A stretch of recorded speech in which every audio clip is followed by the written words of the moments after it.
If you're new to this channel, you may consider subscribing and hit the bell icon so that you continue to receive the updates. Please share it with all others who might benefit. Let's get started. So let's talk about bagging, which is an important parallel ensembling concept. First of all, bagging stands for Bootstrap Aggregating. We derive this word out of these two words, bootstrap and aggregation. That's how we get bagging. In case of bagging, we have the same type of base models. For example, decision trees or any other model, but the data on which these models are trained varies. We train our models on different subsets of the data. That's where bootstrapping comes into picture.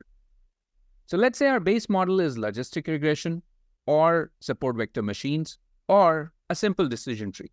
The first important thing to understand is that when we say same type of model, it doesn't mean same or identical model. An identical model means it's the exact same configuration. It's the same equation. If you know about logistic regression, you're looking at the model with same coefficients. That's not what it means. We are talking about logistic regression model, but we want the models to vary. The type is same, but the models are not identical. That's something which we need to be clear about. Because if you're using one and the same model, it will not be fruitful. It beats the purpose of ensembling in the first place. Ensembling is about putting multiple models together. So you can see this, we have two decision trees. Are these identical? No, there is a difference between these two trees. But how do we get different models? That's the main concern that we're going to address. So let's understand this with the help of some data. Let's say we have taken a small sample, which is only 10 observations. Of course, in real world, you'll have bigger data sets. But just to illustrate the concept, we are using a sample here, which is just 10 observations. Imagine this is your overall data. You have a serial number, which is nothing but the row identity or index. Then you have a credit score, SCR. You have the average account balance in thousands of dollars. You have the work experience of the individual in years, and you're trying to predict the loan eligibility, whether the person is eligible to get a loan or not. Now in Bootstrap Aggregation, you have a couple of options. You can keep on selecting the observations repeatedly with or without replacement. A more common practice is to select the observations with replacement. You're going to select 10 observations but with replacement. Let's say we first randomly choose record number 8. That goes to our sample. Then we randomly selected record number 7. That goes to our sample. Then we randomly selected record number 3. That goes to our sample. So far, we don't have a repetition. But please understand, when we say sampling with replacement, our scope is open. We are repeatedly selecting from these 10 observations in the table on the left. So it is quite likely that some of these observations will get repeated. Let's complete this process and see if we have some of the observations selected multiple times, that is more than once. We are selecting only 10 records. If there is a record that's selected more than once, obviously, there would be some records in the table on the left that will be left out. So in this case, if you see, the record number 8 got selected twice. Likewise, the record number 3 got selected twice. The record number 6 got selected twice. As a result, the record number 4 and 5 and 9 and 10 from the original table never got selected in this sample. Now, this becomes the data on which you're going to train a decision tree model. But do you see this as a problem? Because some of the original records never participated in the bootstrapped sample. Well, that's not really a problem. Why? Because you don't just create one decision tree. You create multiple decision trees. And for each decision tree, you're going to do this sampling again and again. So there could be many different decision trees that you'll be creating. And for each decision tree, you're going to do this bootstrapping again and again. So the sample is going to be different. For example, records 4, 5, and 9, 10, which didn't get selected in the first decision tree, maybe they'll be selected in some other decision tree. It is very less likely that a record will be completely left out, given the fact that you create multiple decision trees here. Now, this approach to bagging is known as the row sampling approach. Why? Because we repeatedly sample the rows with the replacement in this case. We had a choice to do it without replacement, but like I said, with replacement is a little more common. Likewise, you will see cases where people do not necessarily select all the records. That may be viable if you have a large data set, but if you have a limited data, you want to select the number of observations in the sample equal to that of the original data. That's what is a more common practice.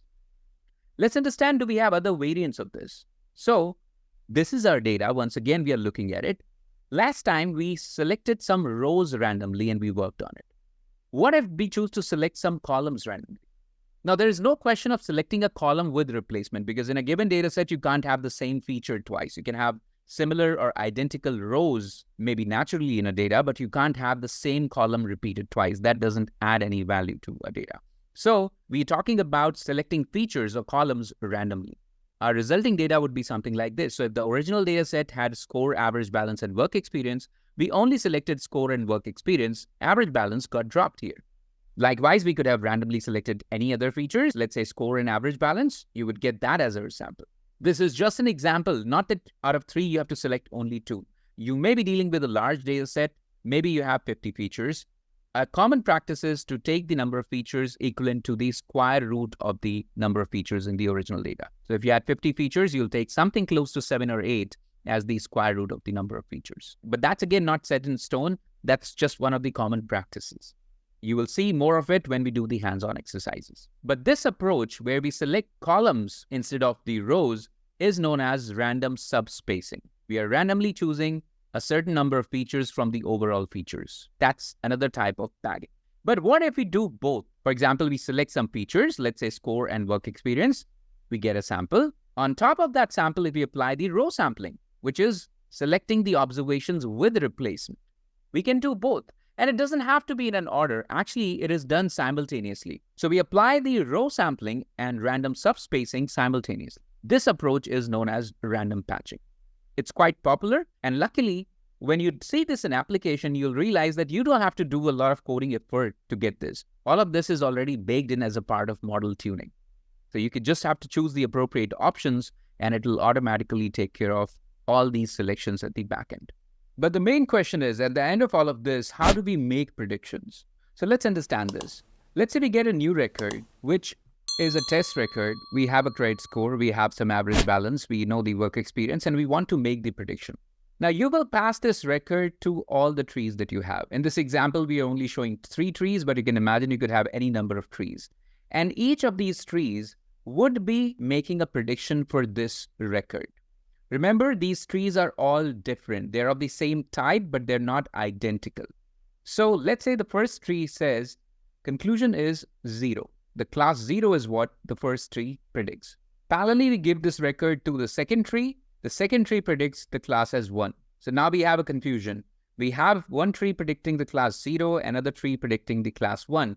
Let's give the same record to the third tree, and the third tree also predicts class 1. So you see, in this case, based on the learnings that these trees had in the past, they made different predictions. Now, how do we conclude what's the end result? Is it 0 or 1? The answer is simple. We do voting based on the majority.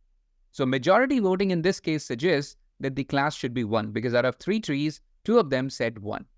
Likewise, if we change the problem statement a little bit, so far we were predicting the status, and let's say we have to predict the loan amount eligibility. This becomes a regression problem because you are no longer predicting a 0 or 1 kind of an outcome. You're more after predicting a value. The underlying models in this case would have been decision tree regressors. So let's say these 3 trees come up with different predictions. The first tree says 30, the second tree says 25, and the third tree says 35. How do we conclude what should be the eligibility amount? Well, in this case, it's again simple. You take an average of all the predicted values. So 30 plus 25 plus 35, that will be 90. 90 divided by 3, that is 30. Your prediction in this case will be 30. So this is about bagging. We talked about it right from scratch, looking at how different approaches to bagging work and why it is useful. Next, we'll be talking about the voting classifier